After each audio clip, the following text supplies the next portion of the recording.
Don't forget to go to ashkicking.com for pound the best home health and beauty fragrance products. Hi, you're watching Dante's Boxing Nation.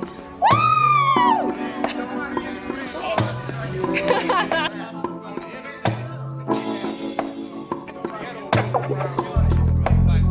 Yes, sir. Let me dig into your brain, folks. Dante's Boxing Nation, what's going on, guys? Boy, Bob Arum, he explained why he left HBO and he's now exclusively working with ESPN. And let me tell you, when I go ahead and quote what Bob Arum said, you guys are going to realize this man, he done learned a whole lot from Al Heyman. That's right. The man he purposely disagreed with at every turn. Now he's following the Al Heyman blueprint, the Al Heyman book, page by page, almost word for word. But this is fantastic for boxing because I told you guys long time ago, hopefully Bob Arum, Oscar De La Hoya, they start doing the same things that Al Heyman pioneered, which is putting not just fights on free TV, because there was always fights on free TV, but it was low tier fights. It was fights that people didn't really care about. Putting big name fighters on free TV. That's what Al Heyman brought back. And he was very successful at doing it. You know, it only takes one person to show everyone else the light, point that direction, and then eventually people will start to see it. And it's rubbing off because that's exactly what's happening right now. So Bob, he explained in detail, very good detail, of why he left HBO and why he wants to continue working with ESPN. I can truly say almost every single thing he said in this interview, I totally agree with. Let me go ahead and quote exactly what Bob Arum had to say. The UFC showed us that you need free television to advertise your product to people to become familiar with. Their deal with Fox helped make UFC the product it became.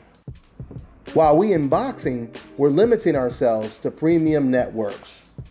I always believed that once we could get our best product on a network like ESPN, with the way ESPN promotes its shows with college football, professional football, that we would do ratings. Nothing against HBO, Showtime, but they are premium channels that mostly do entertainment and a little bit of sports and boxing. They are not sports stations, and no one covers sports better than ESPN. We limited our market to premium television, which was really in the business of selling The Sopranos and selling other great shows to subscribers that didn't have the bandwidth to promote the sport. Initially, they did, and then it was less and less. So you see a fight like we had with Sergey Kovalev and Andre Ward on pay-per-view, and HBO was scripting. They did the old tired 24/7, which was never revised. They put it on after some show, and it maybe did 100,000 views. That's not the way to promote a major sport. UFC knew how to promote a major sport using FS1, using Fox, doing product free to the public. So when they did a pay-per-view show, they had a built-in audience, end quote. That makes a whole lot of sense. That makes a whole lot of sense. And once again, you know, I applaud Bob Arum for making this move, but once again, we're always going to have to give the pioneer, Al Heyman, a lot of credit as well, because he was the pioneer that had the vision and put that vision in motion. And once again, now everyone else is following. The iPhone only exists because of Steve Jobs. And big significant fights on free TV only exist today because of Al Heyman. So I told you guys, you know, the difference between me and these decafs and some of the decafs in the media, the difference is I give credit to both Bob Arum and Al Heyman. I've been telling you guys, even when the numbers came out for the Pacquiao-Horn fight, First thing I did was make a video and tell you guys how big this was for boxing. And I commend Bob Arum for putting a big star like Manny Pacquiao on free TV. That is exactly what I said. See, this is the difference between me and these decaf reporters. They can't give credit to someone on a coincidental list, but they will give the credit to Bob like I'm doing right now. You know, everyone is supposed to be created equal and treated the same, right? But we all know that when Al Heyman jumped on the scene and started putting big fights on free TV, that wasn't the case. When we seen Keith Thurman versus Robert the Ghost Guerrero do ridiculous numbers, they said crazy stuff like, oh yeah, sure it was 4 or 5 million people that tuned in, but look at how many subscribers NBC has. They have over 100,000, blah, blah, blah, this, blah, blah, that, right? Now, when Manny Pacquiao did 4 to 5 million views on my video, I said that was great for boxing. This is fantastic. This is going to transcend boxing, and this is going to introduce boxing to the mainstream. It's pretty much what I said in my video. Notice, I never told you guys in that video that ESPN has 88 million subscribers and 5 or 4 million people tuned in to watch Manny Pacquiao fight. I didn't tell you that and say, oh, these are horrible numbers.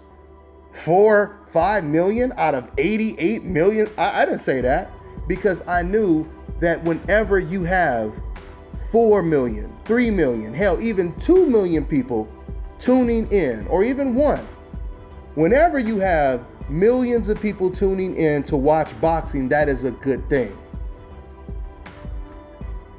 But like I said, you'll notice there are no articles. When Al Heyman was doing this, there was articles on major websites that were damn near titling their videos why Al Heyman really didn't do good numbers, or why PBC, this fighter versus this fighter numbers weren't really that good.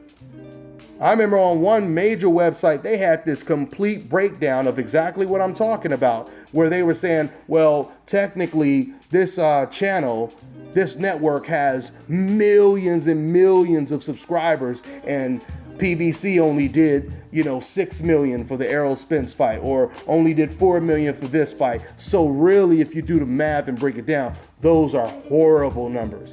That's what they said. You think they're gonna say that when Manny Pacquiao does 4 million on a network that has over 80 million subscribers, close to 100 million subscribers? Of course they're not.